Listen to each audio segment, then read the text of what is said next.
Nosaltres. I de fet ho diem, anem a Girona perquè els plataners de la Devesa no donen treva a aquelles persones que pateixen al·lèrgies, i allà tenim a la nostra companya Mar Suï. Molt bona tarda, explica'ns què passa.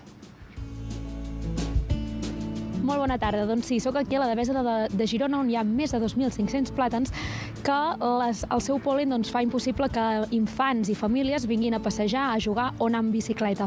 Tot plegat perquè la sequera ha provocat que els arbres treguin més pol·len i això ha implicat que hi hagin més al·lèrgies. Tenim aquí amb nosaltres el doctor Egues. Doctor, molt bona tarda. Molt bona tarda, què tal? Doctor, explica'ns, heu rebut més visites en els CAPs i a les clíniques arran de la sequera, més visites per al·lèrgies? Bueno, sí, la verdad que han ido aumentando las visitas. El motivo de consulta de rinitis alérgica es el primer motivo de consulta en la consulta de alergia pediátrica y alergia en general. Pero sí que se ha notado un incremento significativo a raíz no solamente de la sequía, sino del cambio climático global, que provoca un calentamiento global y además de eso también una polución ambiental importante, que son dos factores que influyen fundamentalmente en el aumento de la incidencia. Entenc, doncs, que això ja fa anys que s'arrossega i que aquest no serà el primer any que es noten i es perceben més al·lèrgies. Efectivamente, sí. De hecho, ya se viene percibiendo en los últimos 10 años. Ha habido un aumento de la prevalencia de un 38%, que se ve tanto en adultos como en niños, y la OMS ya pronostica que para el 2050 va a haber cerca del 50% de la población europea va a estar afectada de algún síntoma de polinosis. I llavors, vosaltres a les consultes sé que rebeu més gent que té al·lèrgies, però alhora també en diagnostiqueu més, m'explicaves abans. Com és això? Efectivamente, o sea, el aumento de la casuística no solamente se debe al cambio climático, a la polución ambiental, también factores externos como las tormentas eléctricas, sino también a que hay una mayor concienciación por parte del paciente de acudir rápido a una consulta de alergia a hacer un diagnóstico preciso. Todo eso influye en que también aumente la estadística y los números de consultas que recibimos. I llavors, els plàtans d'aquí a la Devesa de Girona són els únics arbres que provoquen tot aquest pol·len que està influint en aquestes al·lèrgies o és la vegetació en general aquí a la ciutat? No, desde luego que no son los únicos responsables. De hecho, si consideramos por frecuencia, la polinosis más frecuente son las gramíneas, seguido del olivo y el platanero.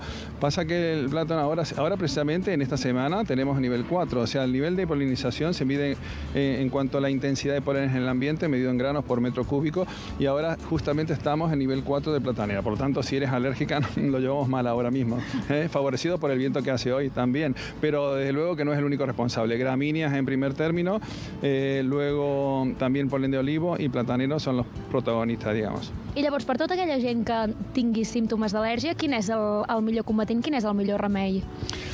Primero la prevención, una educación sanitaria adecuada, es decir, lo ideal sería que el paciente, consciente de que tiene sintomatologías vinculadas probablemente a un alergeno como es el polen, tome conciencia de ello, acuda al alergólogo de referencia y a partir de allí se haga un diagnóstico preciso de cuál es la alergia concreta que tiene este paciente, ¿no? La correlación entre los síntomas y también los estudios complementarios que se realizan para tener un diagnóstico preciso. A partir de aquí, la educación sanitaria es fundamental. La prevención, evitar justamente exponerse, si hablamos de polinosis, en días ventosos como el de hoy, por ejemplo, salir a pasear al aire libre sabiendo que ya tiene identificado una alergia al platanero. Sería la mejor prevención. Aparte de eso, por ejemplo, evitar exponer su ropa, es decir, secarla al aire libre, igual que la ropa de cama, y hacer una adecuada higiene personal al regresar al interior para eliminar todos esos pólenes que pudieran haber quedado en la ropa. Doncs moltes gràcies, doctor. De nada, a vosotros por la invitación.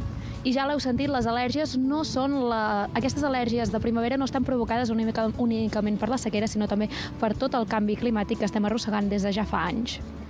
Moltes gràcies, Mar. Aquest vent que fa avui a Girona no pot afavorir en cap cas el tema de no tenir al·lèrgia. Per cert, has plantejat mai ser corresponsal com a periodista?